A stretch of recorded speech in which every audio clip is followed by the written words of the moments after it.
6:07. And we're going to be calling this March 28th, 2024 Planning and Zoning Commission meeting to order. I appreciate everyone's patience. As I mentioned, we were just waiting on legal counsel. So we might move around a few items on the agenda. And I also will appreciate your patience during the meeting as our chair is at his son's baseball game. So as vice chair, I'm filling in for the first time. So please give me some grace if I make a mistake. But we're called to order. So can we please have attendance? Yes, it's going to be Judah Ross. Present. Ashley is not here. David Barrow. Here. Gary Moss. Here. Jordan Scott. Here. And Patrice Parsons. Present. And Ishmael is also not here. Thank you. And we will move on to citizen comments. Do we have anyone signed up to speak? At the time, we don't. They're all for the topic, for a specific topic. Okay, very well. So if you did sign up to speak, you will speak when that agenda item is called. And thank you for coming to participate. So we'll move on to 3 items we should do items for individual consideration. So 3A, consider action to approve meeting minutes from the January 25th, 2024 Planning and Zoning Commission meeting. Did everyone have a chance to review the minutes? Okay, are there any amendments that anyone would like to make? I have a motion. We have a motion. Do we have a second? I second. We have a motion and a second, and can we please take the roll? Yes, it's going to be Judah, Yes. David, Yes. Cyril, Gary Moss, Yes. Jordan Scott, Yes. and Patrice Parsons. Yes. Okay, minutes are approved. So we will move on to item 3B, consider action to approve Lovers Lane final plat being 25.01 acres situated in Stephen F. Austin Survey, abstract number 2, located west of Lovers Lane and south of Margie's Way, Bastrop, Texas, as shown in attachment 1. And Kennedy Higgins, thank you for discussing this item. Good evening. Good evening, Commission. So this is the Lovers Lane plat that you have previously approved the preliminary plat for. It's located not currently in the city. It got annexed recently. It's 25 acres. You can see it here. Let me see if it'll load. Currently, it's 25 acres. They are subdividing out about 5 acres into half-acre lots. The remainder of the tract will be about 20.49 acres to be developed at a later date. The 8 lots will be developed into single-family residential, half-acre lots on septic, since there's no sewer out there yet, and they will be served water by the BCWCID number 2. Right. So here you can see the plat that is proposed with those 8 half-acre lots with the right-of-way dedication for future expansion. Does anybody have any questions? Commissioners, do we have any questions?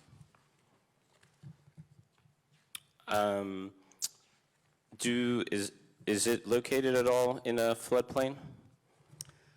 Not as far as I'm aware. Do we know? I don't believe so. Okay. And you said they're going to be on septic. Will they have city water, or is it WCID? It's WCID water. Okay. And so we're just approving this because it's in the ETJ? They annexed, so Okay. it is in the city limits. Got it. Thank you. If there's no other questions, do we have a motion? We have a motion. Do we have a second? Second. We have a motion and a second. Can we take the roll? Judah Ross, Yes. David Barrow, Yes. Gary Moss. Yes. Jordan Scott, Yes. Patrice Parsons. Yes. All right, it's unanimous. So our legal counsel is present, and we will move on to item 3C, hold public hearing and consider action on a recommendation for the Bastrop Gateway zoning concept scheme, changing the zoning for 31.4559 approximately acres out of the A11 Bastrop Town Tract from P2 Rural and P5 Core to a planned development district with a base district of P5 Core, as shown on attachment 2, located at the corner of Pitt Street and Highway 71 within the city limits of Bastrop, Texas. Kennedy, the floor is yours. Yes, sir, thank you. So you can see here the location map in relation to orient. Right here, we have Buc-ee's, and then Pitt Street as well as Highway 71. So it's located behind Buc-ee's. They will get access off Pitt Street, not 71 currently. The proposal is to create a planned development district for this development in order to allow them the fluctuation that a PDD does. They have proposed, this is a summary of their proposals, which includes the different parcels broken up. So, for example, A being allocated for either daycare or retail, B, retail, as well as hotels, townhomes, a multifamily development, theaters, retail. All of that is rolled up into this one development. You can see here, this is the ownership. It's currently owned by two separate entities, but they are coming together for one PDD. The light brown is one ownership group, the first three. That is also phase one, and the rest is owned by that separate ownership group. Here you can see the concept plan that they have came up with. It breaks it up, the different parcels through letters, A, B, C, all the way through H and I, and it shows the locations that they have proposed for their uses. Like, for example, we spoke with A down here being a potential for a daycare center or an urgent care center in order to serve this development. This development is essentially designed so that everything here will serve that development because they do bring a lot of density. So everything that they have proposed will, yes, be accessible for all of the citizens in Bastrop, but the primary focus is so that they can create that community where you can live, work, play in the same area. They also have a lot of trail connections. They have the future potential connections to Mayfield Park, as well as just connectivity throughout the development. Here you can see the districts. In the PDD, the districts are what break down what's allowed where. So they have 3 districts, and they have spelled out the specifications of what is allowed in each district. They also have a phasing plan. They're not going to do this all at once. It's going to go phase 1, 2, 3, 4. As you can kind of see here, it's broken down so that they can do it in manageable chunks. So notification were sent out to property owners within 600 feet of this development. At the time of the PowerPoint, 2 responses have been received in favor. Alondra, how many have we received now? As of right now, we have 4 in opposition here. Okay, so additionally, we have received 4 in opposition today. The ones that had responded originally, so 2 in favor, 4 in opposition.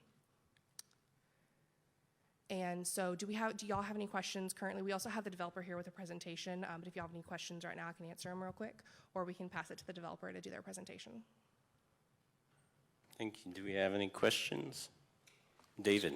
I've got a couple of questions. We're going to start with David. Go ahead, David. Thanks, Gary.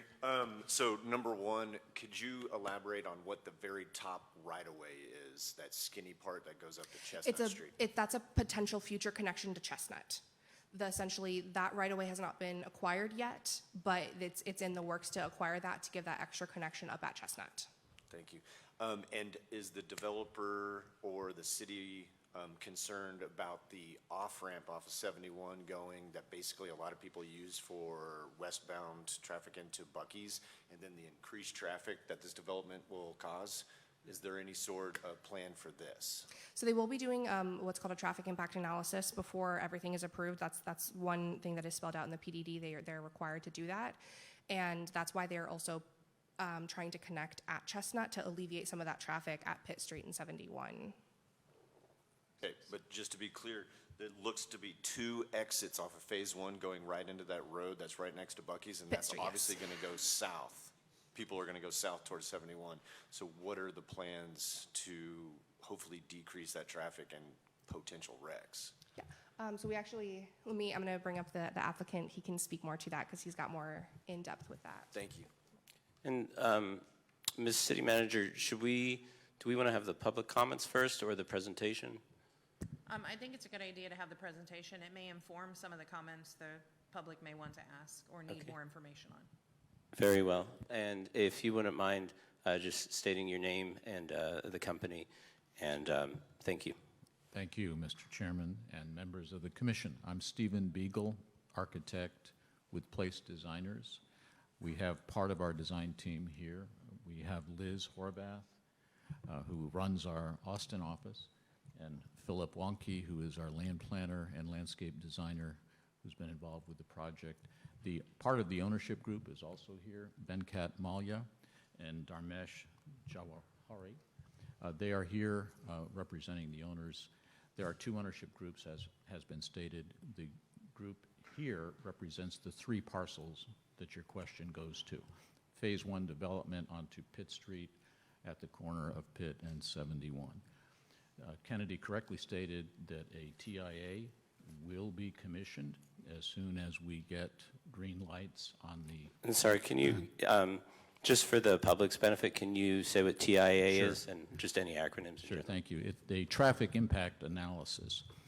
We are in touch with TxDOT, and we are in touch with several consultants who are going to be involved in traffic counts in and out of the subject site, up and down Pitt Street, out to Walnut, westbound on Walnut, and incoming. It is entirely likely that Pitt Street will have to be widened, and it may mean signalizing an intersection up at the corner of Walnut and Pitt. But that is yet to come, and that is part of a condition. We can't go to platting this until such time as we've punched that ticket and analyzed it and designed, engineered whatever has to happen. So yes, a TIA is in the cards. Thank you. David, did that answer your question? Thank you, Stephen. And I want to extend my gratitude to the applicants for showing up and being present and discussing, so thank you.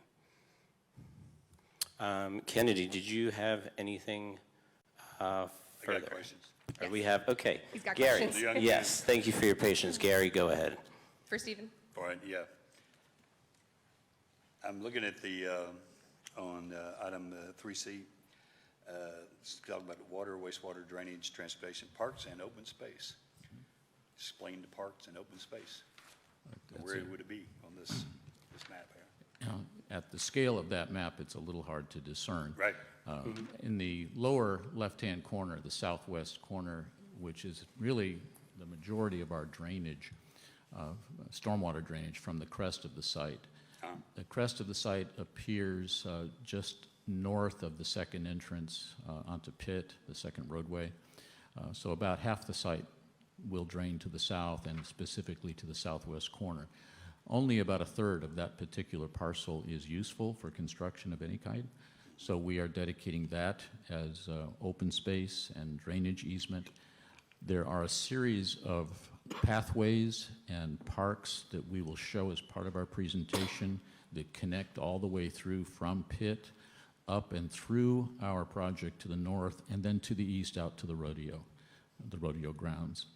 So that, I know it's difficult to read at this scale. We'll show it to you here in a moment. I can make it up, but all the little yellow lines are really paths and things like that. That is correct. Gotcha. Is the area there, B, I guess, section there, this 2-story retail, That is correct. is that parking out in front of that, or is that? Yes, that is Okay, parking that's in front, parking. along Pitt. Look like it could be a, gotcha. So all the gray areas are really parking and That things is like right. that. Got it. I have a question. Yes. Can you estimate how many cars we're talking about going out of this area? We have estimates. It all depends on timing, of course. The full development, we would have approximately 1,800 cars on the site at any time. We have approximately 1.9 million square feet of construction total within the confines of the project, and of that 1.9 million, about 1.3 million are occupiable. The driving force here is the residential component. We have just shy of 600 residential units planned at a parking ratio of 1.2, 1.5 per residence. The retail, as you're aware, is a daytime use for the most part. The theater that is planned is, has a closing time, but the vast majority of the traffic incoming and outgoing will be during those normal rush hour times. We do focus in one of the two larger sites to the east on live-work environments, so we're anticipating that many more people will be staying home and interested in those parcels. Does that answer your question? Yeah, I just would like to say that I live in a part of town where getting past McDonald's and getting stuck at a traffic light is miserable. And I do have some similar concern to what David has in terms of the proximity of Pitt Street to the light. But if that's going to get resolved by a transportation study, then... It will, and the transportation study is also governed in part by life safety. We have certain upper limitations on how many residents can live within a particular area of the site before you have to have a second and a third way out of the site. That's really important for fire department access. So we will have all of that revealed during the transportation impact analysis, or the traffic impact analysis. And I did just want to ask, Sylvia, am I correct? They're going to be paying a transportation impact fee? Is that correct? Correct. Okay. Transportation impact fee goes into effect at the end of this year. They won't have a shovel in the ground by that point. We're a little bit away. And can we just have a quick review of what it is that we passed and how much they'll be contributing towards the city's roads?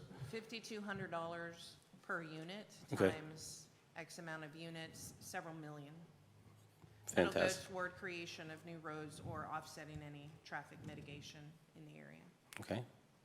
I think that would be a very sizable impact towards a necessary maintenance. Yeah, we're calculating numbers every day. Question for you. Yes, sir. I'm assuming that the 7-story and the 8-story apartment building, is the parking part of that building also? Is it under? It is under the building. That particular building, within Phase 1, the largest building in Phase 1, Site C, is a podium deck structure. That's a concrete podium deck, parking below. There is sufficient slope there that part of the parking below will be into the side of the hill, but the parking deck where the pool and amenities are is up on level 2, actually on level 3, 2 levels of parking, so deck 3. So the 6 stories include the... Yes, so what happens, according to the building codes that are operative here, 5 stories of wood frame residential construction is allowed on top of a concrete podium deck.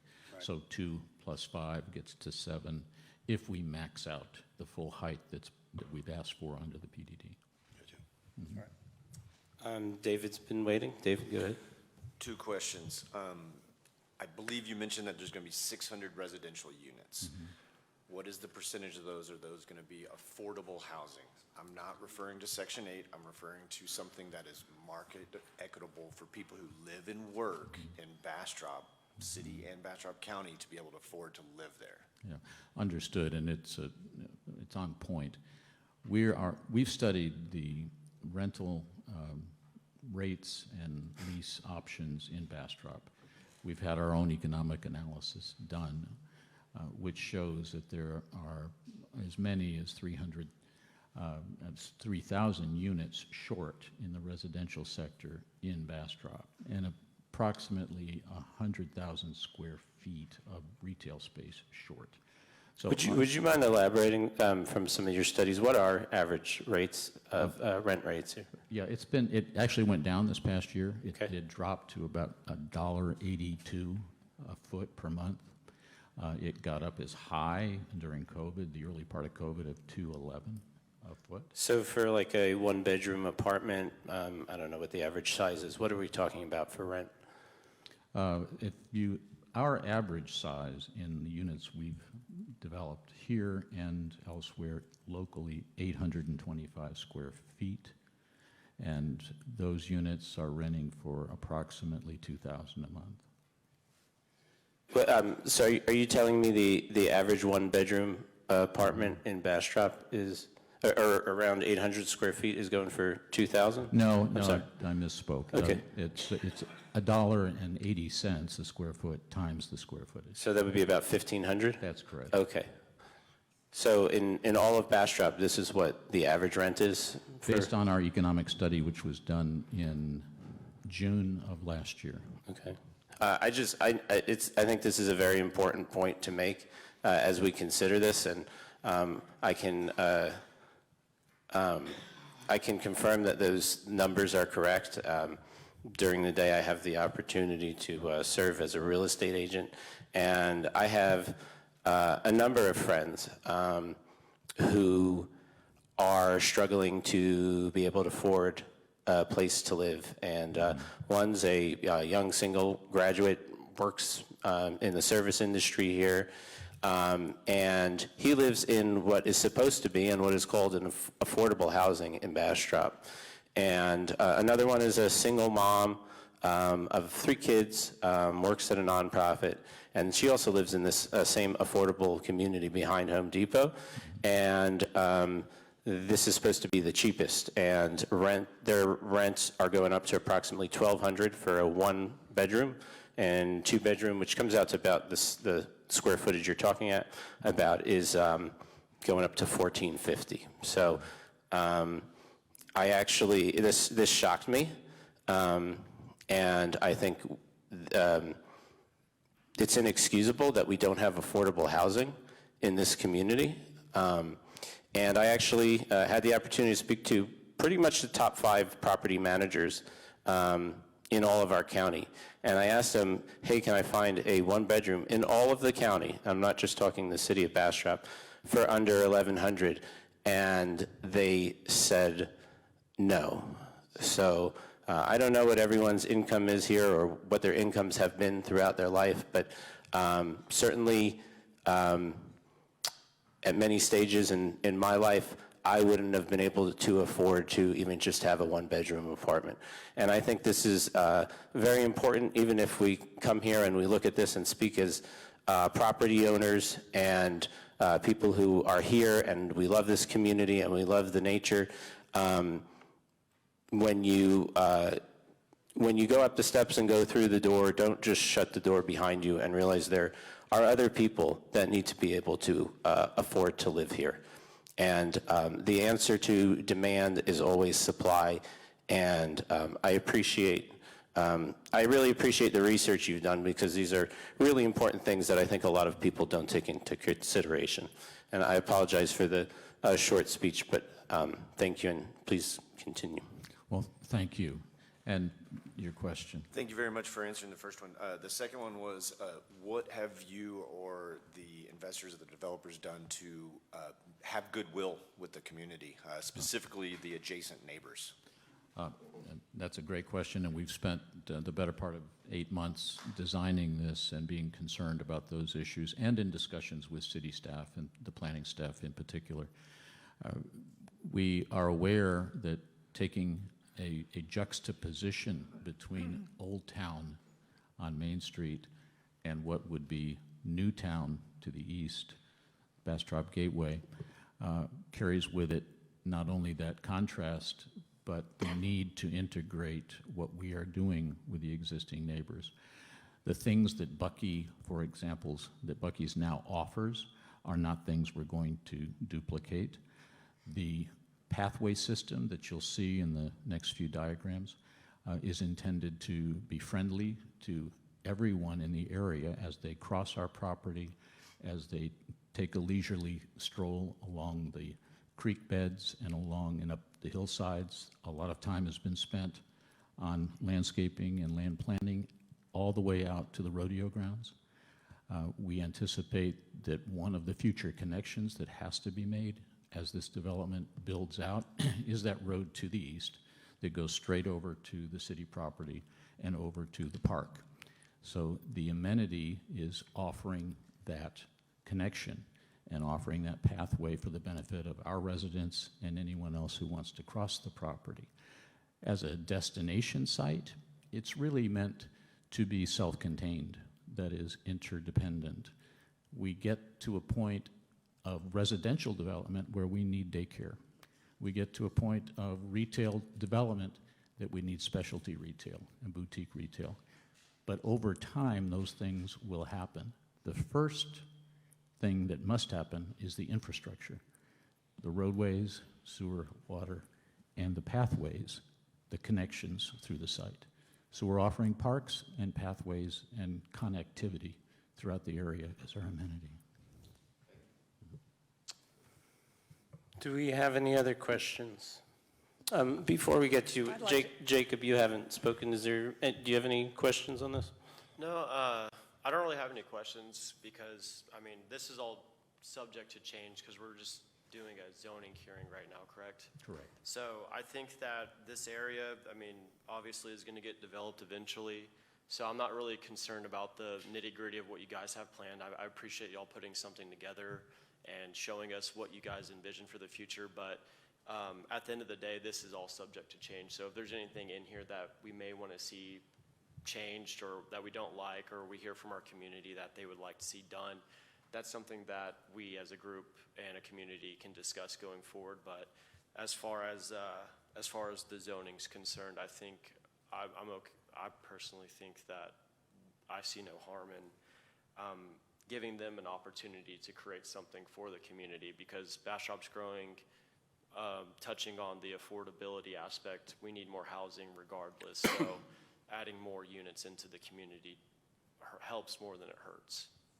Thank you. And you make a really good point that this is an initial plat, and we're simply talking about the zoning. I think it's important just for the public. Can we just have a quick review, either Kennedy or Sylvia, of what a PDD is and how that works? Before we do that, can I make one? No, we're going to discuss this. I appreciate your question, and you've asked a number, and we will get to that. But I believe this point that Jacob had made regarding PDD is important, and I want to close that out. Kennedy, can you remind us what a PDD is? So the PDD is the vesting of the zoning. So essentially everything on that proposed site will be allowed with this zoning. It's a planned development district. It's where they spell out their rules and regulations of, like, for example, how high they can go with all of their heights in their different districts, as well as the uses, the orientation of the land, of the roads, of everything. It's spelled out in the PDD. So Okay. it's not just base zoning. It does have a little bit deeper and a little bit more depth to it. And what's the process going to be, as the PDD is being developed? Is there going to be opportunities for insight from the board and from citizens? Sylvia? Yes, this is the opportunity as we talk about the uses. If you recall, a PDD sits over the land, right? Zoning is ethereal. We talked about that, right? It floats over the land and it follows the land. A PDD gives additional regulations, and what's important about a PDD is all of the infrastructure has to match also. You can't just say you're going to build something without having the appropriate infrastructure to meet it. Hence the traffic impact study, hence the punch out to Chestnut and future punch outs, depending on what the transportation impact study says. But we are anticipating, because the vast majority of this property is residential, and you heard the large number, that we're going to need various entrances in and out of the development. So rules, regs, anything that is uncomfortable, like with Reed Ranch, where we didn't want the buildings orienting or seeing into somebody else's backyard, et cetera, et cetera. Those are things for discussion tonight as well. Okay. And can you, because I'm sure, and I've seen in the past that traffic is understandably a big concern for the commission and for citizens of Bastrop. Can you talk a little bit about what the transportation impact analysis study is going to be, and like what the scope of this might be? It's going to encompass their entire sites, and we will have information. We are getting done with some of our own transportation analysis as TxDOT gets ready to do a no left turn lane, or a no left turn lane coming out of Buc-ee's. So there's some improvements that we've been working on in that area to mitigate the number of accidents coming in and out of Buc-ee's or trying to go across. So this is an existing issue with accidents at Buc-ee's? This is an existing issue with accidents at Buc-ee's. And so we're going to have an opportunity to solve that? To address some To of address that, it? yes. Okay. We're working with TxDOT separately on that, but there's also some transportation analysis that's happening in this entire area as it relates to the school, as it relates to Buc-ee's, and as it relates to that 95 corridor. Thank you. Kennedy, was there anything you wanted to add to that? Nope, we're good. Okay. Patricia? Yeah, go ahead. I want to encourage you to, when you're designing your facilities, to consider maintaining the charm of Bastrop and promoting, basically the charm, rather than some new structure that doesn't fit. Can you explain what charm is? So the applicant actually has a presentation where they will kind of show you pretty much specs of what it's going to look like. So Wonderful. I Great would transition imagine to everyone that. wants to maintain the charm, and I'd love to, Patricia, if you don't have any further questions, I'd love to continue the presentation.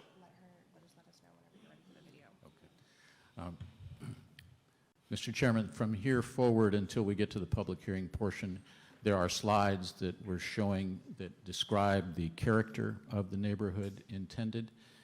So what you see here in the first slide, slide A, is that corner lot that we were just speaking about, daycare, urgent care. Under the PDD, this could be a taller structure, it could be a medical office building, it could be a gymnasium, but all of that is addressed in the PDD document. You see some of the imagery, inspiration pieces that go with this. Parcel B is the two-story retail as shown in the master plan, and we're showing images of other two-story retails that we've designed in the past. The character and scale is illustrated. Parcel C is what we spoke about earlier, the podium deck with underground parking or parking underneath the podium deck and 5 stories of residential construction above. These are apartments. The amenity deck, the pool, the leasing center, et cetera, would be on the deck. In the fourth parcel, this is now multifamily, 3-story walk-ups, similar to what you've seen before at Pecan Park and others that are under construction now. These are 12 units per building, and a number of buildings that you see scattered throughout this particular zone with the existing pond. That pond exists, and we're retaining it as part of our stormwater system. Here you see on parcel 5, the 5th development parcel, are townhomes, what we call brownstones, and individual townhomes, single families for sale, or condos, as the case may be going forward. This is the tallest structure that we're anticipating on site. This is a hotel site. Under the PDD request, we're requesting a maximum of 12 stories for this particular hotel site.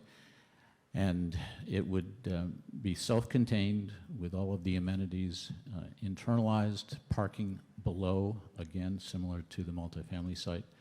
And we have been in discussions with the staff and others about a potential convention center site here, and we'll get to that in a moment. On the next parcel further to the south, this is the one I was referring to earlier as the live-to-work environment or live-work special use, where you may not have to get in your car and drive to work. You live and work from the same facility. So we've taken some care to design amenity spaces internal to this particular site where you can enjoy some retail, convenience store, exercise, live, work, sleep, have your office in your own home. So would you call this walkable, accessible? Very much so. The entire 31 acres, almost 32 acres, is self-contained in that sense. You can walk anywhere within the development and get what you want. We're not having an H-E-B, we're not having a Target or a Walmart, but you can get most sundries and most most of your basic needs here within the development and enjoy the connectivity to the rodeo grounds, to the park, and to points west into Main Street. You said there's not going to be a Walmart, H-E-B, I assume, and you mentioned not another Buc-ee's, and I greatly appreciate that. So can I assume there's going to be a number of small businesses, local businesses, opportunities for them there? Yeah, very much so. The retail studies that we've done indicate that the typical retail tenant is approximately 1,400 square feet. So we have those in the study, and most of our base spacing in the retail buildings that we're showing are 1,400 square feet. Okay. Some restaurant space? Restaurant space for sure. I'm curious because I'm sure you have at least some approximations of numbers, and I know not everyone here is as privy to this information as I am, but what's commercial leasing space going for right now in Bastrop? Oh, in Bastrop, it's just shy of $30 a foot. That's annual? Annual, Okay. yeah. So, and in some cases, it's higher than that. Okay. The two-story building, the retail building where the EDC was, is slightly higher than that now. But $30 is a good target to respond to your question. This is something really important we should all take into account as well, because just like it's very difficult for young families, single mothers, retired people to afford to live, there's also a big struggle for local businesses to be able to afford rent. And I think if some people who might be opposed to projects like this in general were aware of the many small businesses and restaurants in town that you're likely not going to see in a couple of years because they can't afford a rent, it may change your views on some things. So, thank you. This is the last parcel within the 10 parcels that we're proposing to develop. This is shown as a one-story retail configuration with 2 buildings. Again, under the PDD, it can be taller, it can be as much as 8 floors, but our analysis of what's needed and our interdependency of density of residences and services shows that this is what is needed here. The theater site, which was the former site in the southeast corner, could be a theater, although theaters are phasing out, and we're aware of that. It's not likely to be a Dave & Buster's, it's not likely to be an Andretti's, but it is a larger facility intended for adolescents, people who are there in the evenings while their parents are in the buildings or watching over them. It is meant to be a self-contained community. Do you have any tenants? Because I know just the mention of Target was enough to propel things in this city for many years. Is there any tenants that you have commitments from that you can mention, just to entice people? There are none that I can mention, and I would have to pass that baton to the ownership group. They have been in discussions with a hotel, or 2, in fact. Okay. I would say during questions and answers we could ask Wonderful. if there are tenants. But for now, I can't answer that. Thank you. All right, moving forward, this shows the Phase 1 site in red, the three sites. This is the phasing diagram, and here you see imagery, a bird's eye view from the corner of 71 and Pitt in the southwest, looking back to the northeast across the site. You see the stormwater detention area and the daycare/urgent care property in the lower right-hand corner, the 2-story retail above, and then the 7-story residential structure on a podium deck. The renderings here represent the pathways and some of the water detention features on the site. The child care, daycare, potential urgent care is one of the uses intended for that southwest corner. More specifically, the 2-story retail is here. We're calling this Bastrop Gateway.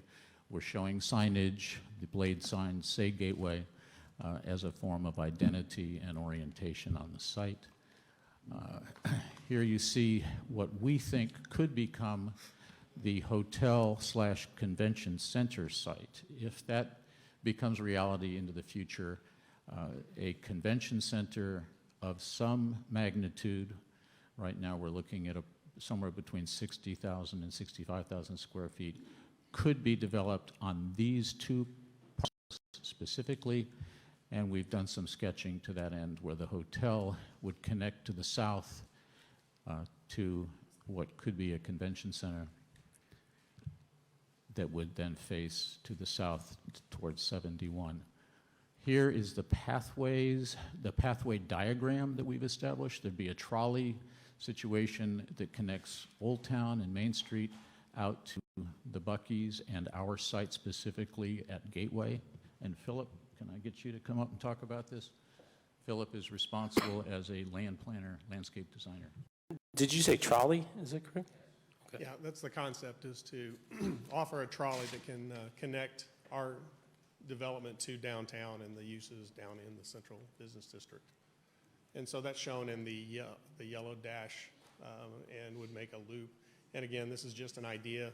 It could expand and it could be whatever it needs to be. The trails within the system, and I get to do the fun part, the trails and open space and connectivity, so that's why I get to talk on this. Throughout, we've got parks and pocket parks through the development and connecting all with trails and sidewalks. And then as you can see out to the east, along an existing right-of-way, which may turn into be a future road connection out to the rodeo grounds and Mayfest Park. That could be a trail connection too, is what we're planning on, to connect this development to that and give people the opportunity to use alternative modes of transportation rather than driving cars to these events. And if we look here, this is just some imagery that we're trying to capture our vision within the development to utilize the open space that we can preserve. One of the requirements is going to be a tree preservation plan, and so we're going to identify trees that we want to keep in the development and then work them into parks and the trail system as we can. I just need to address that for a second, because I know, and it's understandably upset many citizens, including myself, that other developers have also had tree preservation plans, and which sounded great until I woke up and drove my kid to school and saw that 969 and 71 was clear cut. So how do we know you're not going to do that? Well, we'll be working with the city and propose that and work with them to identify those trees. We'll have a tree survey. Okay. And then we'll identify the areas that we want to do that, work the development around it as best as possible, and then utilize those for the parks and the trail system. And Sylvia, would you mind just addressing for a second how we're going to ensure that we don't have a repeat of Pearl River? We have moved tree preservation further up into the development review process at site plan review as opposed to later on. Okay, thank you. Please continue. Sure. So you can see we're going to utilize as much water and amenities there, trails, boardwalks, seating, and make it accessible to bicycles. We're going to take where we can within the roadways and make them more user-friendly, slow traffic down, and make them amenities as well. Would you say this is bike-friendly as well? That's the intent, yes. Excellent. So as we talk about modes of transportation, it's pretty much anything other than vehicles. That's what we want to focus on, that connectivity. Here again, more trails and ponds. If you look on the lower right, the idea of a kiosk or a pavilion that can serve a trolley stop where people can wait out of the rain and then take a trolley into downtown. That's the concept. Connectivity to the uses, try to make it as nice and wide as possible. I think typically 10-foot trails are the multi-use type trails that people can walk and ride bikes and use other modes on together. And then there's a lot of topography. We like to make enhanced parks in those areas where we can utilize. In this, it's going to be an urban development, and so in a dense area. So we want to create these parks and places where people can go and relax. And then also history, interpretation, things of that nature we want to incorporate as well. So that's the last slide we have, and I think there was a video, but I don't know if you I had a question for you, actually. Sylvia, did we want to do questions from the? You still Okay. have your planning commission. Seems I'm sorry? Your planning commissioner, I believe, has a question. Okay, yes, yeah, please go ahead, Jacob. So I like the idea of you guys doing all this parks. My only concern is that you guys are mentioning that this is a self-contained development. So are you guys angling it more so that you don't want exterior community involvement in your development, or are you guys designing it to where it's like, hey, you know what, people that live on site can use our amenities, but we're also designing it for people off site to come in and participate? The latter is true. This is nothing, there's nothing exclusive about our amenities or our pathways or our proposal that is exclusive to our residents. This is for everybody. And we recognize the proximity of our site to the transportation with the roadways, streets, and to the rodeo site and the park to the east and to the north. To us, this is the ideal site to develop a new community that integrates the Old Town area with the vibrant area, which is Lost Pines Park and the rodeo property. To us, we're a connector, so we want that connection to be illustrated and understood. Thank you. Did that answer your question? And we do have a video. Okay. Where is Kennedy? She's the one. How do I do that? While we get the video up, commissioners, do we have any other questions? Here is Thank you. this is a video of the Phase 1 development as we're proposing. You saw the still shots earlier. So this zooms in from the southwest across the corner site to the two-story retail on the left. This approaches the 7-story residential building. There is the opportunity for some retail surrounding the podium deck. The parking is underneath the podium and pool deck. Again, the 2-story retail on Pitt Street.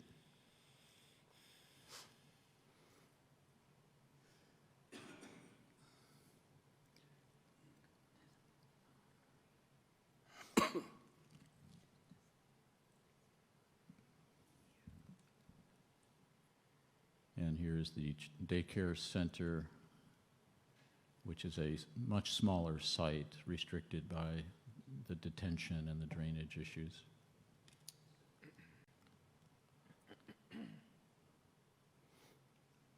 And you see the pathways and the connectivity across these 3 parcels. So this, as I said, is Phase 1 of our development.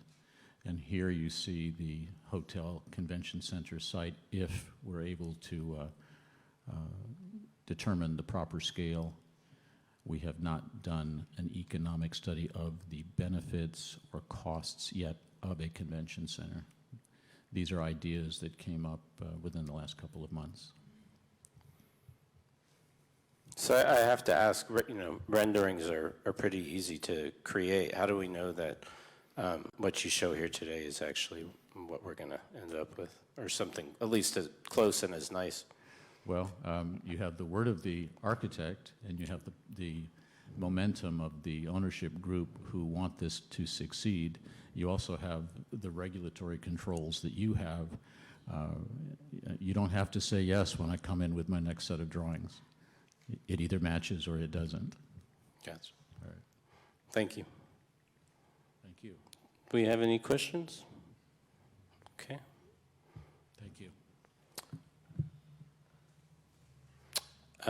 Kennedy, what is next on the agenda here? You'll open it up for public hearing. Okay. Public comment. All right, well, we're going to open up, we're going to open up item 3C for public comments. And before we do that, I do just want to review what everyone sees on the what's printed on the front of every agenda packet, and that is item 2 there. So we'll just read it real quick. Citizen comments. At this time, 3-minute comments will be taken from the audience, and this is going to be specifically on this subject, on this item 3C. So. We have people who have signed up to speak, and everyone had the opportunity to sign up as long as it was submitted prior to the start of the meeting. This is important. So in paragraph 2, it says, "It is not the intention of the City of Bastrop to provide a public forum for the embarrassment or demeaning of any individual or group. Neither is it the the intention of the Board Commission to allow a member of the public to slur the performance, honesty, integrity of the Board Commission as a body, or any members of the Board Commission, individually or collectively, or members of the city staff. Accordingly, profane, insulting, or threatening language directed toward the Board Commission and or any person in the Board Commission's presence will not be tolerated." So with that being said, I think even more importantly, I want to thank everyone who did sign up and come to speak. And I think this is the most important thing in a democracy, is that you do participate. And I greatly appreciate you taking the time. And I know it's not always an easy thing to do, so thank you. And with that being said, we will start with John. Is that a EB or EH? Eberly? Okay. John Eberly Jr., and you have signed up to speak in opposition to this item. If you wouldn't mind just stating your full name and your address if you'd like, and then you will have 3 minutes, and I will set a timer. And I want to preface this because it does come up. I know 3 minutes is not always enough, and I apologize if I do have to cut you off, but it is important that we give everyone an opportunity. So please go ahead. Thank you. Good afternoon. My name is John Thomas Eberly Jr. I have lived at 20 Lost Pines Avenue for the past 34 years. Our neighborhood is very much impacted by this. I heard the gentleman talk about 3 times the possibility of connecting this development to the rodeo arena. And if it's going to be on Lost Pines Avenue, we got a problem, because that street's very narrow. It's not even safe to walk on because of the curves and dips, let alone ride bikes. We raised 3 children up there, and at that time, we had very limited traffic because there's only 11 houses. But we worry that this would really impact us. Also, we want to know, like you said, what's going to happen with the trees? Oh my God, when I saw what they did to 969, it was like, you got to be kidding me. That was such a natural, beautiful area. Where we start there is the gateway to the pines. And just from drought in our yard alone, we've lost some 16, 17 trees in the last couple of years that were pines. So we're very concerned about that. We're also very concerned about our neighborhood, because is this going to impact us with traffic? I see them eventually connecting Lost Pines into this, or the trail behind us, because there is a road right away behind our home that is 50 feet wide. It's been there for years, but we were always told it would never be developed because the ravines were so steep. This area, the only way that they can move dirt around and stuff, they're going to have to take out the trees. There's just no way around that. Or moving the dirt's going to kill the roots, and they're going to die anyway.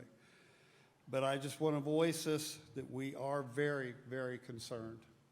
You know, it's a shame that we're even looking at buildings 12 stories tall in Bastrop. Oh, come on. This isn't Austin. This is Bastrop. How's it going to impact the traffic? I can tell you right now, I drive a school bus. I'm retired, but I drive a school bus every day in that area. And I know what the traffic's like. I know how many accidents we have at 95 and Chestnut and right there in front of Buc-ee's. There are so many accidents. And coming off that off-ramp and turning on Pitt Street, there's already so much traffic caused by Buc-ee's that this is just going to multiply that tenfold.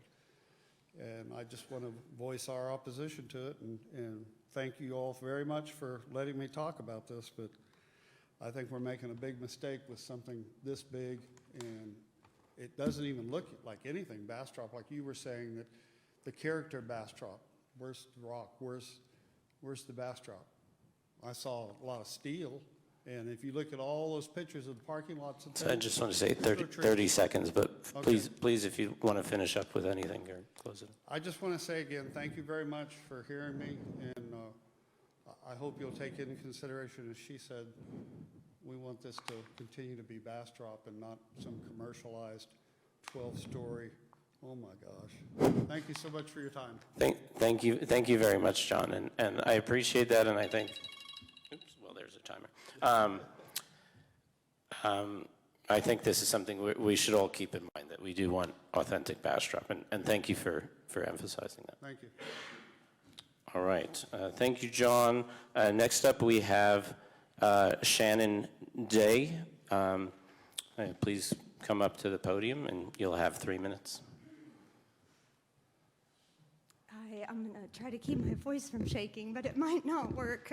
No worries. Me and my partner Ian, we haven't been here very long. We just bought our dream house at 13 Lost Pines 4 months ago. It's the most beautiful place you've ever seen in this city. You can see all the way to the horizon. You can see downtown. You can see it all. And we're 200 feet from the 12-story building. So it's just sad because we moved here for the trees. When you think about Bastrop, you think about pine trees. The countryside has just been ravaged by fires so many times. And I know they replanted, 100,000 seeds 10 years ago. But we don't know if that's going to happen again. And we know there's not going to be a fire right there, because right there in the city, when you're out there in the country, you know, it's at risk. And so it just feels like an area to preserve, because we're in a global extinction. Animals are dying, plants are dying, fish are dying, birds are dying. The environment is going down the drain, and something about this town is just so quaint. We're just so happy here. We came from Houston, and it was just, we lived there for 2 years, and it was awful. And so just getting back out into the country to a place that's so authentic, and there's so much character here. Like you said, the town, like when someone was like, what do you mean by character? I'm like, drive down Main Street. Like, that's character. So I don't know, we love the trees, we love the nature here, and we just don't want to live 200 feet from a 12-story hotel. But thank you for your time. Thank you. And again, I really appreciate it. And like I said, I know it's not always easy. These are emotional discussions. And so above all, I appreciate you coming in and speaking. I think this is the idea of preserving our charm and authenticity that is so important to the community. And you know, the reason I was drawn here, I think like probably many in the audience, is the pine trees and the beautiful nature that we have. And this is something we absolutely have to keep in mind as we move forward and as Bastrop continues to grow. So thank you. We now have Stuart Bridges. If you would please come up, and again, we'll have 3 minutes. Hi, my name's Stuart Bridges. I live at 12 Lost Pines Avenue. We abut this property. We've been there 30 years. And I've been building developments like this for 40 years. I built Burleson Crossing. I just finished Dry River District in Kyle. I'm doing another one in Dripping Springs right now, and I know what these developments do to the area. That hill is gone. It's something like this. I mean, it's gone. They could pick a few trees out, but it's gone. The underground utilities are going to devastate it. That's the part of Bastrop. That hill has looked over Bastrop since Bastrop became a city. And that's what you see as you go through town, is that beautiful hillside up there. And it's basically the domain. That's what we're building there. That is absolutely the wrong place to build something like that. This development needs to be west of the river, like 969 and 71. That one floored me too. But there's a lot of considerations. I don't know what it's going to do to our neighborhood. It's going to devastate that neighborhood. Our property values are going to go in the gutter. And it's the wrong place. Nobody's even brought up the Houston toad, and I assume this is in the habitat. I paid $500 for I was actually wondering about that, and I'm going to pause your timer so I don't take any time. But can we, Sylvia, would you mind addressing the Houston toad? Yes, I believe the developer has a study, completed a Okay. study with We're- Fish and Wildlife. Okay, I paid for that study. I was Okay. part of the people that paid for that study, and it was under false pretenses. We weren't told what that study was for. Okay. It was for this development. That's not what we were led to believe. So there's that. You're going to devastate that whole hillside. You're going to devastate that whole neighborhood. You might as well take it from Buc-ee's to the rodeo grounds and just level it, because that's what they're going to do. And you had asked him if he had spoken with the people that it's going to affect, or we found out about this a week and a half ago. Nobody has said a word to us. I am floored here, man. This is the domain. You're building on the side of the hill in Bastrop. It's the wrong place, guys. It really is. It's a big mistake. They will absolutely devastate everything from Buc-ee's to the rodeo ground with this job. And their traffic, and like I say, I've been building these things for 40 years. I know about these developments. What they're telling you about the traffic is not right. It is not right. Dry River District in Kyle, it has created a disaster out there, right along 35. And they were told different too out there. And it's the wrong place, fellas. It's not. You need to give this some serious consideration. And I don't know. Are we making a decision tonight? sorry, I do just want to say there's 30 seconds left, so please, if you would please wrap up your thoughts. And please ask the question, I'll try to address it. The question, well, I guess the first question would be, are we deciding tonight whether to allow this zoning to go forward? Is that a decision tonight? Because like I said, we just found out about it. We haven't even been able to ask questions. Sure. And did you receive notice in the mail? I did. Okay. I did a week ago. Okay. And I do want to address this. Sylvia, would you mind just explaining, and that is the 3 minutes, but that is a very good question. And would you mind explaining again what we're approving tonight? What's on the agenda? You would be approving the PDD zoning. Okay. The layout and everything else will be subject to change as per the development agreement, but Okay. you would be essentially approving the PDD overlay over the basin. So what types of buildings, commercial, residential, are going to go in Correct. each area? But there's much more to be discussed and to be developed as we go forward? As it relates to infrastructure such as traffic, water, wastewater, drainage, Okay. those kinds of things, you're approving uses, you're approving densities, Okay. and to some extent, you're approving the identified uses on the plan. Gotcha. Okay. And just for clarification, this PDD will go before council as Yes. well. Thank you, Resident. So the 3 minutes are up, but I think this is a very important opportunity, but just due to your background as a builder. You mentioned Burleson East. I know there was many people, and I just want to say personally, I can very much relate and empathize with this. We had just a couple of months ago, Reed's Ranch, which is a 500 plus apartment development that came before us, and both myself and some other members of the board actually live in that neighborhood, Riverside Grove, and I approved it because I think we need to, people need to be able to afford to rent an apartment. But I'm curious, you mentioned Burleson East. I know there's many people who felt that was, or Burleson West, that was the wrong location. So just as a builder and someone who also has skin in the game here, how would you decide what is a good location, what is not a good location? I am absolutely not opposed to development. I think it's great, but it's got to be in the right place. This is not the right place. That's a fragile hill up there. And it's beautiful up there, and it's gonna turn into the domain. It's just the wrong place. I'm not opposed to development. And like my neighbor said, the fires, we're just coming back from the 2011 fires. Sure. You know, the trees are coming back, everything's coming back, and development needs to happen from here west. We need to let the east recover. Sure. You know, and bring it back to what it was before those fires. Sure. This is just the wrong place. I am not opposed to development. I'm all for it. So you mentioned two things, and then I won't hold you any longer. But you mentioned two things, both the fragile ecosystem, as well as the style being domain-like, which I know is a common word now. But what would you, if you wouldn't mind just summing up, what would you say is, what, in your opinion as a builder, what could be done to minimize the environmental impact of the fragile ecosystem? First of all, the 12-story buildings and 7-story buildings, that is devastating in and of itself to build a building like that. It's To the environment? absolutely, yes.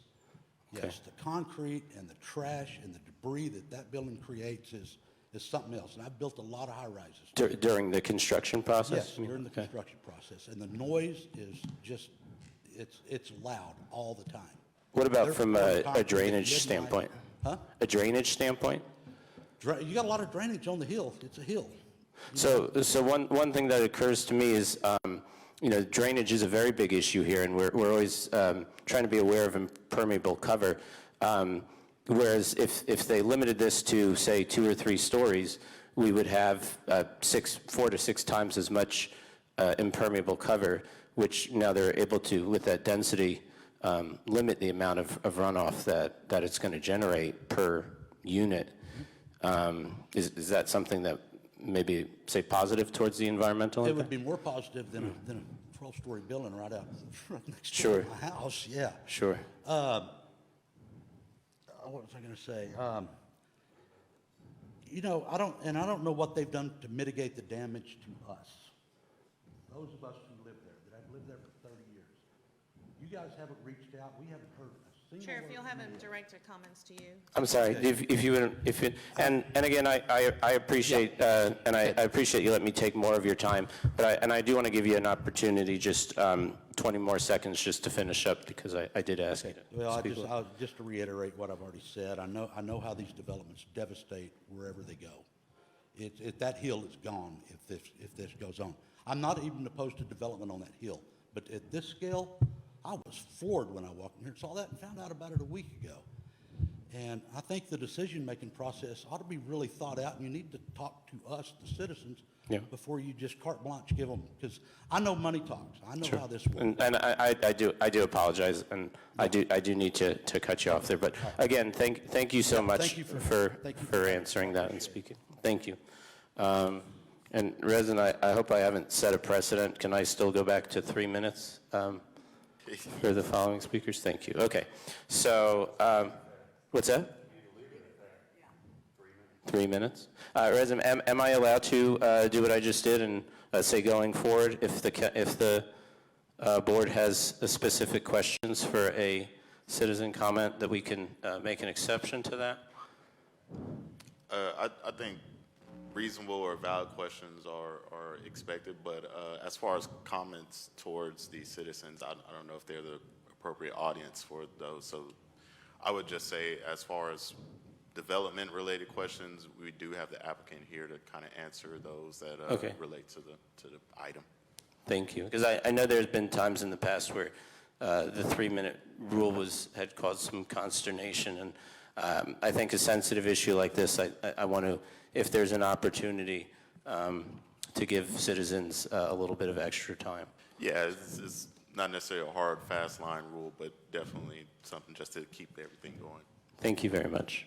And if we can move on, we'll move on to the next citizen comment. This is going to be Ian Reichart, if you wouldn't mind correcting me, Watts. But thank you, Ian, and again, we'll have 3 minutes. Thank you. It's Ian Reichert Watts. So I live at 13 Lost Pines Avenue with Shannon, and we just moved here. We were living in Houston beforehand, and these trees, the beautiful town, is the entire reason why we moved to Bastrop, right? Like previously, I lived in Austin. Austin's not what it used to be. I don't know if some of you have been here long enough to remember that used to, no buildings could be in Austin higher than the Capitol, and that was super special. And when we lost that, a huge part of Austin was lost too, a big part of that personality. Like, it doesn't feel like the same wonderful small town city like it used to anymore, but Bastrop does. It still does. And I saw that 8-story, 12-story building on the plan today, and it just, I've had a loss for words. It's the Domain. It's worse than the Domain, because the Domain was sitting in like a pasture area and not a beautiful section of elm forest right next to the beautiful pines that make this town like what it is.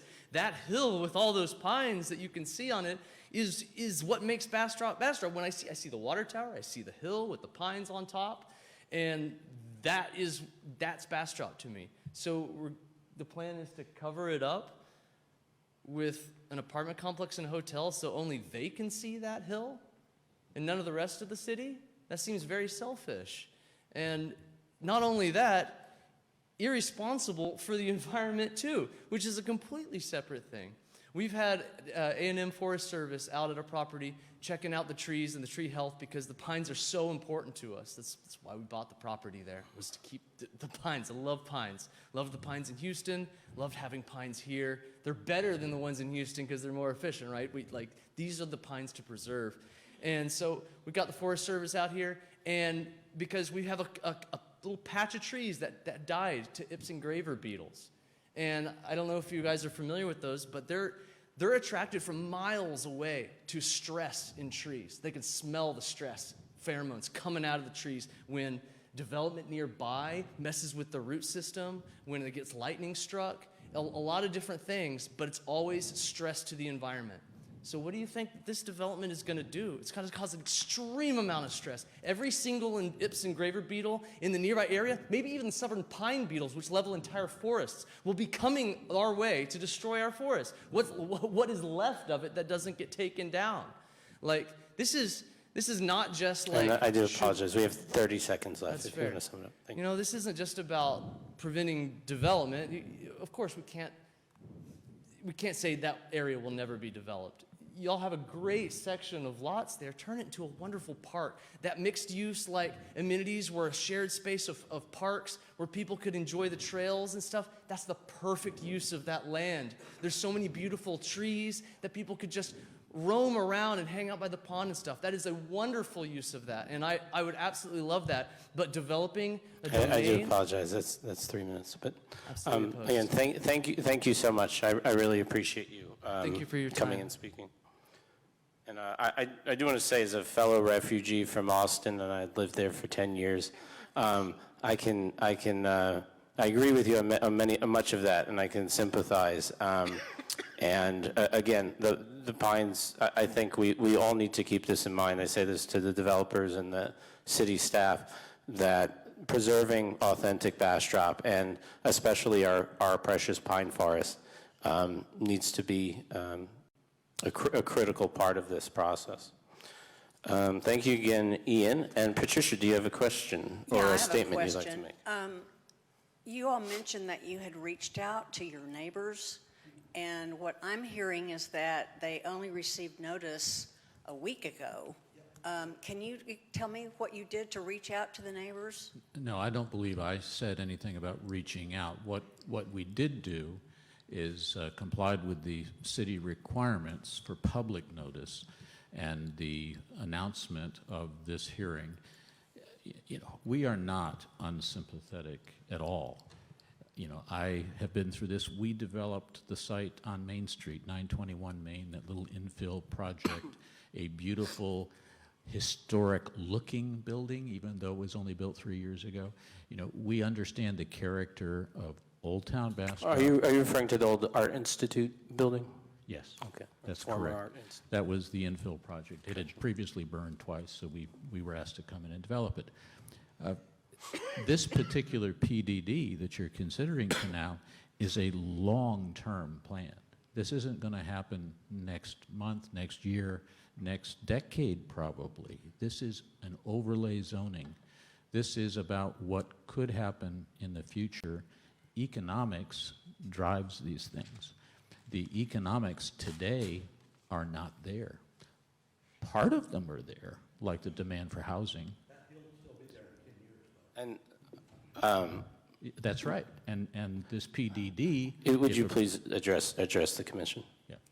So the PDD is an overlay district, and it could be 10 years, 20 years, 30 years before the largest pieces of this are economically viable. What is economically viable now are the first couple of sites on Pitt Street and on 71. What does that require? All of the basic steps: the tree survey, the tree protection plan, the identification of the heritage trees, the hydrology study. We've done the toad study. We don't have toads nesting on the property in question here. There were toads nesting to the north along Chestnut. We don't have adolescent toads. We don't have nesting toads. We have migratory toads. And the migratory characteristics of the toads along 71, up where the water goes, can be accommodated. We've done this before. You provide culverts. You provide places for the toads to go. So all of this is part of the process. The hydrology study, the traffic impact analysis, the tree preservation plan, this is all part of the process. Before we get to platting this, which may still be a year or more away, all of that must be done. And the development of the parcels within our PDD is economically driven. We have to have the infrastructure first. That's expensive. There's a PID, a PID that's required here. And it may take some time to negotiate all that with the city attorney. Thank you. Could you explain real quickly what a PID is and who's going to be paying for the development? Sylvia's much better at this, but the PID is the Public Infrastructure Development Plan and who pays for it. Okay. And part of those investments would come from the city in the form of bonds and guarantees to be reimbursed by the development as it occurs. Okay. Sylvia, was there anything you wanted to add to that? I'll get to you in a second, Patricia. Thank you. Sure. All of the development costs are borne by the developer with a guarantee. Okay, thank you. Patricia? I would just like, assuming that this passes tonight, I would really encourage you to meet with your neighbors. They are clearly upset, yes. And you need to respect their concerns and see if things can be modified or worked out with them. Absolutely, and the PDD is the upper limit, so anything from 0 to that limit, yes, can be adjusted. Thank you. Okay, David? I have a question. It may be more directed to Sylvia. All right. And yeah, please go ahead. We are obviously growing as a city. We have set a precedent previously where we got into a very calm conversation with neighbors surrounding a development near the school to talk about height of buildings, what could actually go in there density-wise, et cetera. Hopefully that can continue here. We also have a city council that has publicly stated that they want development because it'll bring down property taxes. So they have made assertions that more development, more apartments, more houses, more commercial facilities will bring down property taxes. Is this development an example of something that will bring down property taxes to the people currently living in Bastrop? Well, first I will tell you that this is a development that's allowed under your B3. This is a B3 specific development. So when we talked about authentic Bastrop and we talked about what that looked like, this is what you're going to expect. That's first. Second is, obviously, anytime you increase the tax base, that always, that does not necessarily decrease the tax burden. It just doesn't, because new residents require more services, et cetera, et cetera, et cetera. I always say, you know, many hands make light work, but many people does not always make light work. So part of our development agreements always require the developer to bear their fair share, i.e. streets, i.e. drainage, i.e. et cetera. This development being no different. We've actually taken a step further in some of our other developments who are in our periphery and said, you know what, you got to pay your fair share of police and fire too, even though you're not in our city limits, because we show up. From a housing standpoint, I do take your comment very seriously. Councilmember Crouch and I are talking about an inclusionary zoning policy that would give credits or benefits to development to allow for market rates or below market rate housing units. But the trade-off to that is a developer always wants more density, right? Because they need to make up that ROI.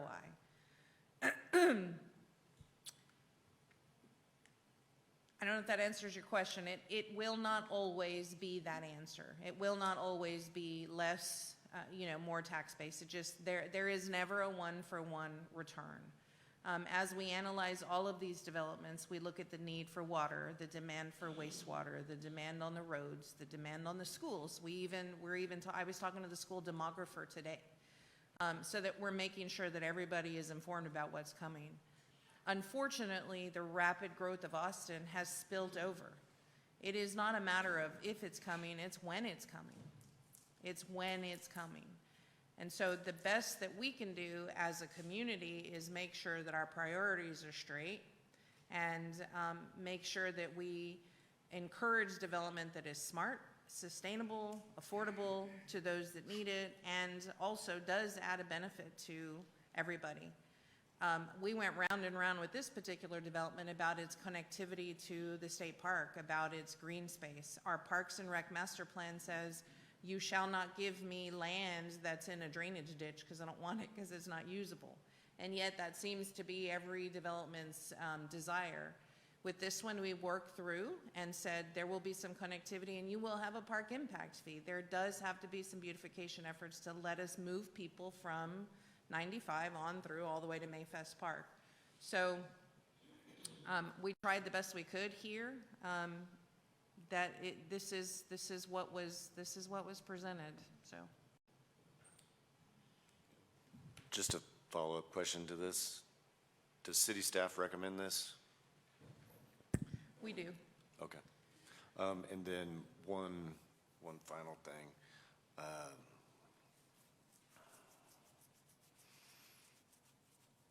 And for the public comment portion of it, there is another opportunity at council also. Plus, there's always the opportunity for a developer to meet with the groups before we get to council. But state law says 200 feet. We sent notice to over 500 feet because 600, because we wanted to make sure we included everybody who could potentially be impacted because this is such a large project. Right across the street, if you listen to the parks, the joint meeting with BEDC across the 95 on Tuesday, we discussed a regional sports facility as well. The belief that growth was only to the west, we talked about taking down a wastewater treatment plant several years ago because the east wasn't going to grow. That is not the case. That is not the case at all. Okay. Sorry, one more. Sorry. Thank you so much. So we have some very impassioned people who've spoken against. We have votes that have been either written or delivered to us digitally that said approval of this. Was there any elaboration? Do we have anything of anyone who is equally as impassioned in approval of this? They just checked the box that they were in favor. So we have 2 in favor and 4 in opposition. These were neighbors that we had sent notice to? Within the notice area, That yes. they said they're in favor? Yes, and so the calculation is this does not meet the 20% supermajority that requires a supermajority vote to move it forward. I would encourage the developer to meet with the residents before the next council meeting. Just like Reed Ranch, we reoriented the buildings, we brought down some building heights next to the homes, we talked about circulation, we talked about not punching out Jessica. So there are some opportunities still. Jake? My question was, so you guys did send the notice 500 feet, or 600 feet. I think that this development, like I heard what they had to say about it. This is a big part of our town, is the pine forest and the view as you're driving in from Austin into the valley. Your development's going to be very prominent in that skyline, so to speak. Is there going to be opportunity for the rest of the community to come voice their opinion? Because I feel like even though you didn't make notice to the 600 feet, I mean, I spend a lot of time on Facebook. I'm sure a lot of people here in Bastrop do as well. As well as like with the movie theater, I'm sure there's going to be some other people that are residents that are going to want to hear about this and speak on it. We can certainly help the developer facilitate a community meeting in Okay. between now and the next Yeah, council meeting. I feel like, I mean, even if they don't do it, maybe we talk about And putting up am I some correct? You awareness. said at the city council meeting, there'll be an opportunity for public comments? We can help facilitate a meeting before then. Okay. Okay. With the public, and then also at city council will be another opportunity. Yeah, Got it. just to spread awareness about what the community feels about this, because to me, I mean, like they said, it feels a little Austin domainy, which is what I got. There aren't any 12-story buildings, as far as I'm aware of, in Bastrop. I know from a development perspective and an investment perspective, you guys are trying to get the most out of the property you have, and however, you also have to consider the area and the geography and the people and the buildings that you guys are going to be impacting. So I think that's something that just needs to be discussed, whether it's round table or however we set it up, so we can all find a fit, because I'm pro-development. I want things to get done in Bastrop. However, I also want something that makes the community happy, or maybe a development that meets in the middle. So until we can get that public comment or so, that we won't really know for sure. Thank you. And again, just to emphasize, so this requires final approval by council, and there will be an opportunity for public comment. We'll try to facilitate something earlier, but there will be another opportunity. Is that correct, Sylvia? Yes. Thank you. Okay. Where are we at right now? You had closed the public hearing. Yeah, I know. I do apologize. I haven't closed it yet, and I have one more left. So, Tracy Clevenger, and please correct me if I'm wrong. And thank you for again coming to speak, and thank you for your patience while we took diverted a little bit. So, you'll have 3 minutes. Go ahead. Thank you for your time. My name is Tracy Clevenger. I'm the property manager for Walnut Ridge Apartments. The development will kind of hug our whole community. And I'm with some of the other residents. I'm actually in Circle D Estates, is where I live, but I love the area. I love the small town feel. I'm not against development. I'm not against growth in a community. I do agree, and placement is super important to keep, where things are growing really good, that area is already kind of used to that, and then some of the areas that have those trees and that nature, a lot of people move here for that, and then to take that away is heartbreaking. So I think that any development does need to be considered in where it's going to be put and where it's going to be beneficial to the people around them. I know we need daycares. My residents tell me all the time, we've just moved here. I have no place for my kid to go for after-school care. But I hear so much from my residents. I have 200 units.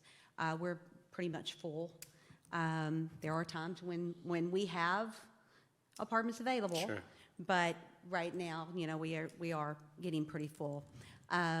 Biggest complaint, traffic, of course, and I know that you guys are going to be staying on top of that with the traffic analysis. I always tell people, don't go through where Casa Chapala is. Don't go that way. Down Walnut Street. Just take Pitt Street, hit the feeder road. It's just so much easier. And now, and I know this is ways down the road, but I think things need to be considered as far as accessibility for these residents, noise level for these residents, for construction. Is going to be huge. It's going to hug the whole phase 1 and phase 2 in the back. A lot of these residents enjoy being on that backside and seeing those beautiful trees. They're now going to be looking at 3-story building. We're only 2 stories, so they'll be looking at a 3-story building right behind them. There'll be no view. It'll be gone. So I think it's important maybe to keep a tree border there to try to kind of hide some of that, if this goes forward. And I do realize, again, this is ways down the road, but these are just some of the concerns I wanted to voice. I appreciate your time. Thank you. Thank you. And if I can ask you just a couple questions. And Rezin, would it be okay if I will say that 3 minutes is up, but the commission has an opportunity just to ask some questions? Yeah, you can clarify. Okay, thank you. So you mentioned you're the property manager at Walnut Ridge Apartments, and you said you're usually at close to 100% occupancy? We are usually around 95. That's where we average is 95%. Gotcha. And what are your rents? One bedroom right now is leasing for $1,240. Okay. Three bedrooms go for around 18 to 1900. In between your two bedroom, one baths are around 1450. Okay. Two twos. How big is the one bedroom? One bedroom, 723 square feet. Okay. And how much did you say it starts at? Right now they're leasing for $1,250. $1,250. Okay. Has it been $1,250 for a while, or I know rents in general are kind of been going up here. They go up and they go down. We are Okay. part of the Old Star program, if you know what that is. So I'm the rates not. can change daily according to the market. Okay. What's the program? Yield Star. Yield Star. Okay. Cool. So it does an analysis of the area and. Sure. So I do want to give. Are we still in quorum? It looks like. If we had, did Gary step out? Just stepped out for a minute. Can we continue, Reza? Yeah, you can continue. Is there? No, I want to give everyone an opportunity to ask questions, but I think we talk about the environment, and like everyone else, that's critical to me. We talk about impact on neighbors, and like everyone else, that's critical to me. But I think we really need to keep in mind the most disadvantaged of our society and the people who don't have the opportunity to own a home in Riverside Grove or Circle D or Pecan Park or anywhere else. What would you suggest to the people that say can't afford $1,250 for a one bedroom, or there's no availability? Where should they go? Sure. I do know about the tax credit community that is managed by Capstone here in town. I used to be a general manager of 3 tax credit communities in the Butte and Kyle area. I know how they work, and I do know income limits change. So I heard what you said earlier about, it's it's an affordable property, but yet some of their rates are kind of what mine are, right? Sure. That goes beyond just building it, There's so much more that goes into that.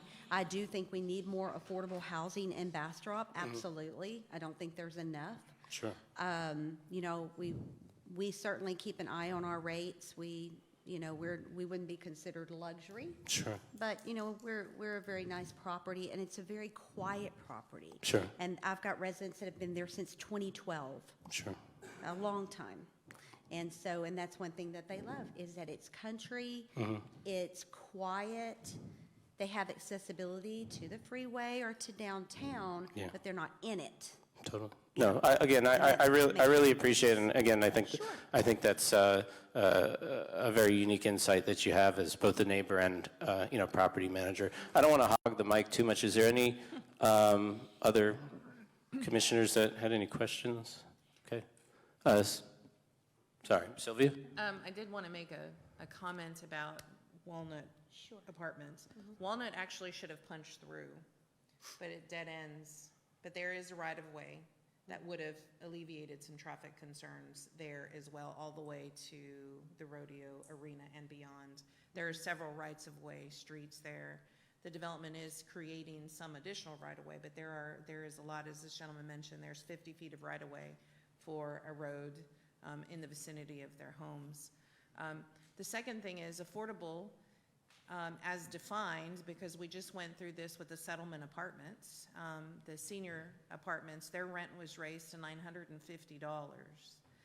We appealed that. We discussed that with all of our elected officials. We went to the State Housing and Department of Aging, and they said that's actually low. That's actually on the low end. The apartment could have gone up a lot more. So affordable is in the $1,000 range. This is settlement? Is this senior housing? Yes. And thank you, Tracy. I didn't mean to hold you up here. So it is a struggle. Sure. It is not.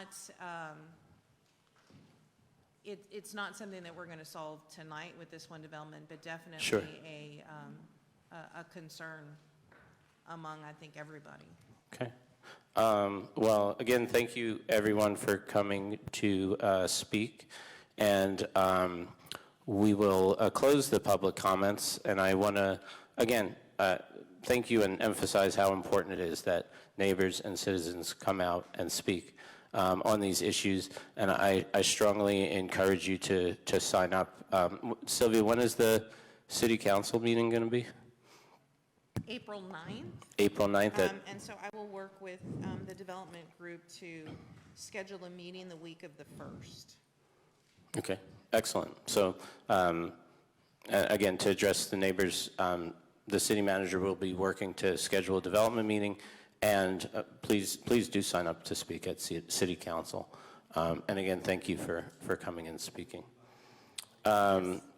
So with the citizen comments closed, we will move on, and Resin or Sylvia or Kennedy, would someone like to? You would entertain a motion at this point for item 3C. Okay. Make a motion. Please. Here's the motion. I move that we approve the PDD development. And the actually, reason being for that- before we do make a How about motion, you let me talk? can I ask No, you the cannot. Resin, Let can me I ask talk. the commission for statements before we get to a point where we make a motion, or once it's been started, we're in motion? Yeah, Do we have to stay in motion? Yeah, you have somebody submitting a motion. You had finished their motion and entertained if somebody has a second, and then you can have discussion after that before the vote. Okay, then I apologize, Gary. I just wanted to make sure I understood. Again, this is my first time as chair, so. It's showing. Yes, 100%, and I'm going to be the first to admit that. So thank you, everyone, for your patience and putting up with my incompetence, but please continue, Gary. I will continue. I'm proposing to approve development of the PDD, and the reason being behind that is this is just the first step into this. You don't want to kill this project right at this moment. There's plenty of time for development and changes and different things like that, but you cannot stop progress, just completely stop it without some kind of way of doing things, and this is our way of doing things. So to develop this as the PDD, it only makes sense to do it this time. For us to go forward with this, the city council is going to make the decision. There's lots of other things, but you can't move forward on it until we do that, and that would be stupid not to do, in my opinion. So I'm proposing that we approve it as written. Second. Now, All right, we have a motion and a second. You can now have discussion. Okay, we have a motion and a second, and we will now open it up to the board for discussion. Would anyone like to discuss? Jacob. So we're going to have time, or city council is going to have time to actually get down. That's just my main concern about the nitty gritty. I just want to know before I make my decision as far as like what's allowed as far as like density, building stories, amount, stuff like that. That could be subject to change later on, correct? Right now- Correct. If you have a concern now, it would be wonderful to list the concern. If you have a concern about a maximum height or a maximum density. So my only concern is that the buildings that are being proposed aren't conforming to what we already currently have in Bastrop and or the density that we have in Bastrop. Yes, I see the vision for the future, but like I said, I'd like to hear from our community as a whole prior to making a commitment to that. Because if the overwhelming voices comes out saying that's something we want, then, I mean, we can go from there. But if we have an overwhelming majority of voices coming against it, I mean, that's like I said, I want to hear from the community first. But as far as developing the property, and we can get through the details later, I'm okay with that, yeah, so, cool. So from a community voice standpoint, when the codes were adopted, that was our voice. I mean, we've got a development. We have several developments right now that are more dense than even I would like to see, and that, and our form-based code also is, we're in a weird space right now, and we're going to do a walking tour on the 6th to start putting some names and faces to things.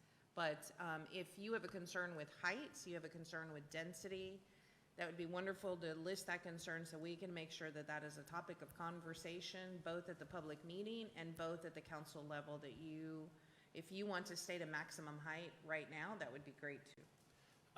So my main concern with density is just going to be the traffic, which I know we're going to do a traffic study, but you see, let's say we needed to come up with some sort of way to regulate traffic in that area. If we had 600 or so units there with the 1,800 or however many cars coming in and out, community using that space and stuff, that's great. But you have an area like 21, for example, when you're exiting 21 to get onto 21 from 71, that stoplight there backs traffic up along the highway. So this off-ramp, I mean, there's not a lot of space between Pitt Street and the off-ramp from 71, so that's why density is really a concern to me, plus all the traffic from Buc-ee's, from how busy it is and stuff like that. Hopefully in the future with the transportation plan, there are some sort of solutions for addressing that traffic, because there's a lot of traffic coming from like College Station and 21 and crossing over to begin with, and then the left turn and stuff like that. That's mainly my concern with density, but if the city manager thinks that those will be adequately addressed, then I'm going to be in support of what her decision is. And again, if there's a something in particular at next week's meeting, because I'm going to encourage all of Planning Commission, we will post for a possible quorum, so you will be invited also, as will council. If there's anything at that point in discussion you really want to address, we'll have some worksheets and working papers to work through. Okay, so like as far as like traffic and density and stuff, we're going to all talk about that together. Okay. Thank you. Well, that's part of the development of the PDD. But you got to have a PDD to do that. There's the issues. Just make it simple. No, this is a very good question. Thank you. Any other discussions from the board? David? I have a lot of concerns about this as a citizen. Briefly, not speaking as a commissioner, I have environmental and ecosystem concerns about this development and its location. I have a concern about the happiness and the life of people that live in and around this place. And lastly, I have a concern that this will transform Bastrop. Bastrop's going to change. Unfortunately, years ago, I was called gentrifier because I lived in East Austin for a long time.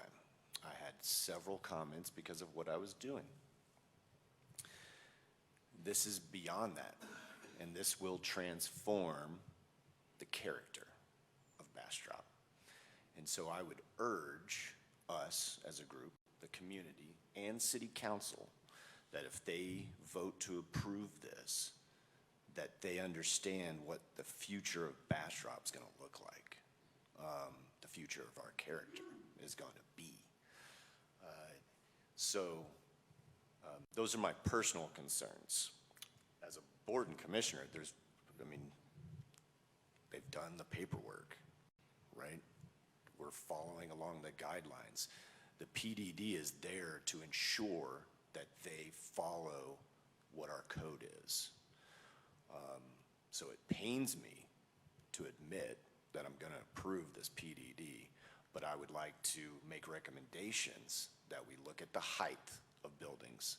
They don't go over 2 or 3 stories. I think we should look at the streets, ensure that they're going to provide the connectivity that they promise. Finally, I hope the city doesn't pay for the trolley. I hope the developer pays for the trolley. Fully, 100%, period.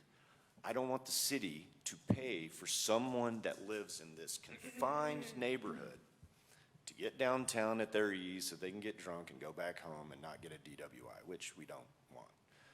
But the developer should pay for this. And I hope that that discussion has already been had. I hope that the city also considers that they make the developer pay for the other right-of-ways that go towards the rodeo grounds. And that's all I gotta say. I hear you. I hear you all loud and clear. And the price of dirt here in Bastrop is at a point where we do have an influx of folks, even some of our locals, who are building to some of those denser amounts on the guise of it makes it more affordable. whether you're doing 42 units on 4 acres or you're doing 600 units on 30 acres. Those density numbers give us all great pause, but I hear you, I hear you, I hear you. So your recommendation is a height maximum? I do think we should have a height maximum for this development, yes.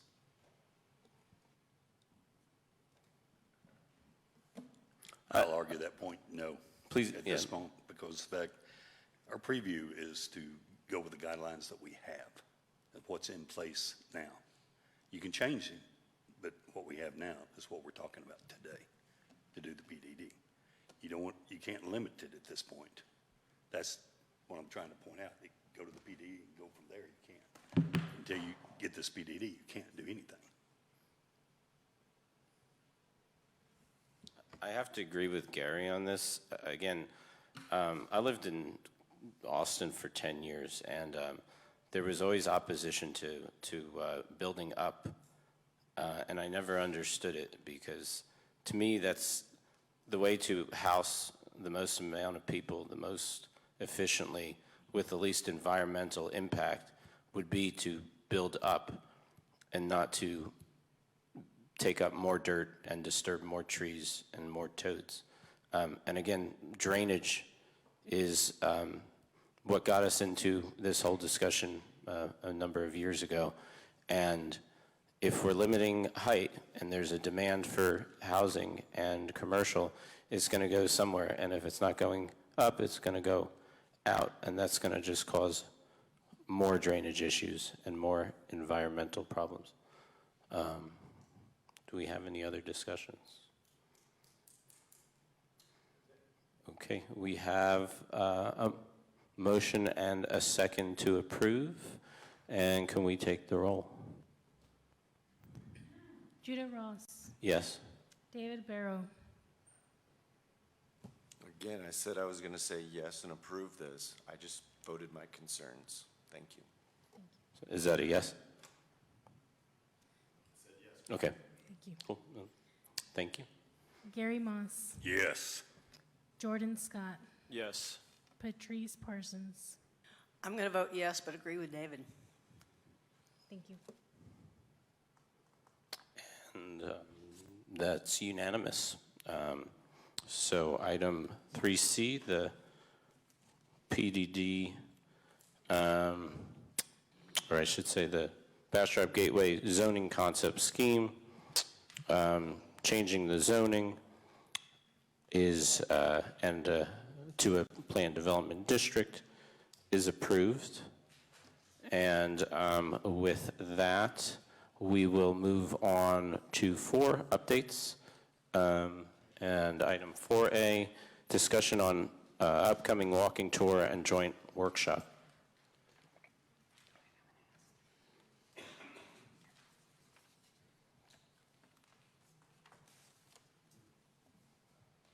All right, thank you, Commissioner, again.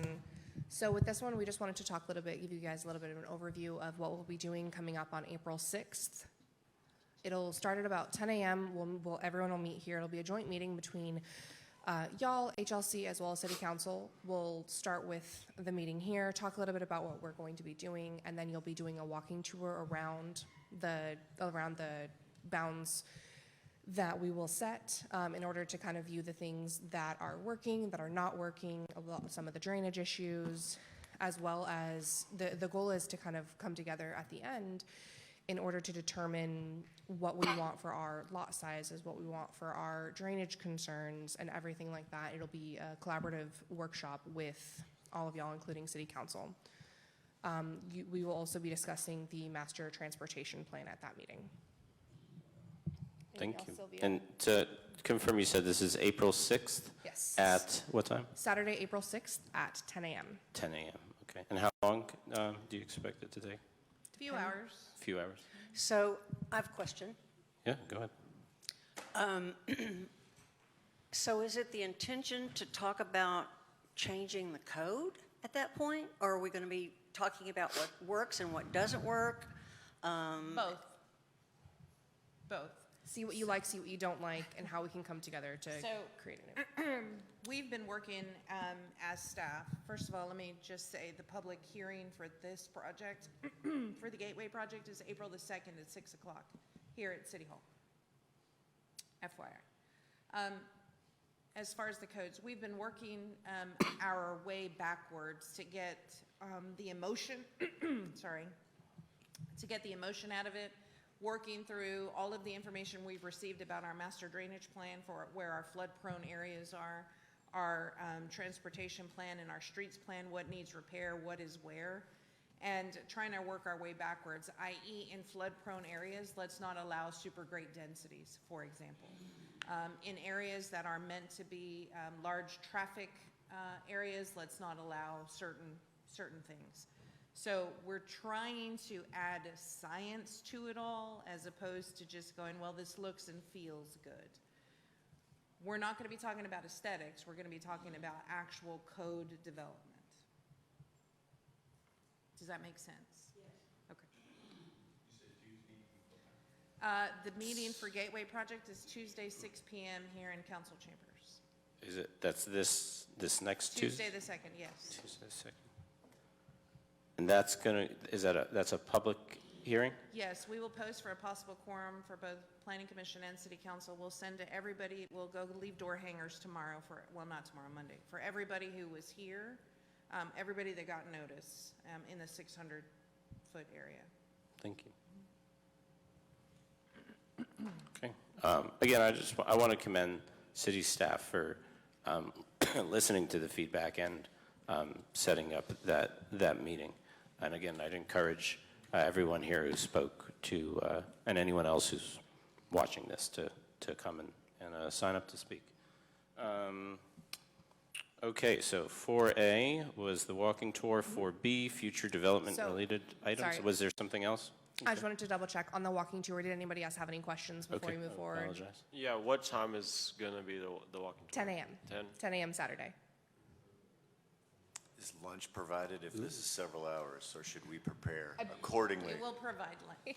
Thank you. And we think we're gonna, drinks and sunscreen. we think we're gonna be able to get through all of that in 2 hours. She said a few hours, not necessarily I said two. So the plan is to do the walking tour in the area, come back here and do work.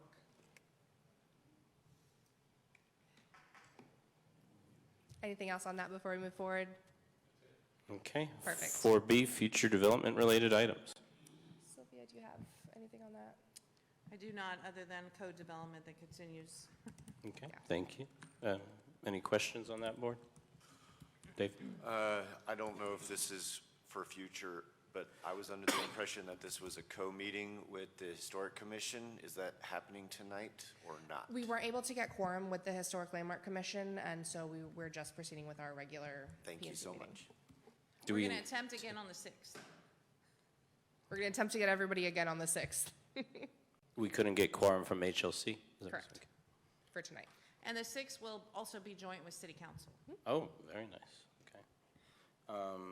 All right, 4C, Development Services Department Monthly Project Volume Report. Doc, Is this going to be Doc? it's going to be Okay. Doc. Although you see the surprised look on his face.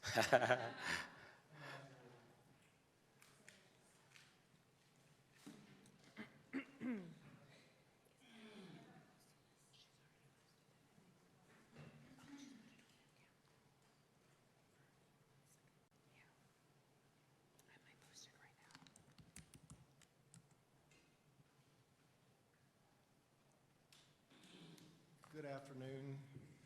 Y'all have basically the numbers in front of you, which as you can see, we got substantial growth. I'm just going to kind of give the highlights of what physically you see out there in the field. You see Pearl River, which is an apartment complex, is going vertical. We have the hotel on Bullhead going vertical. Lennar is filling up the subdivision where they're doing substantial. They're probably, I think we got like 60 houses under construction with Lennar right now. We got like 6 hotels proposed, so these are existing numbers. We're kind of giving you a visual of what's physically going on and what's coming in. Any specific on concerns or questions on any particular project in the city that we need to discuss or talk about? Commissioners? Gary, did you want?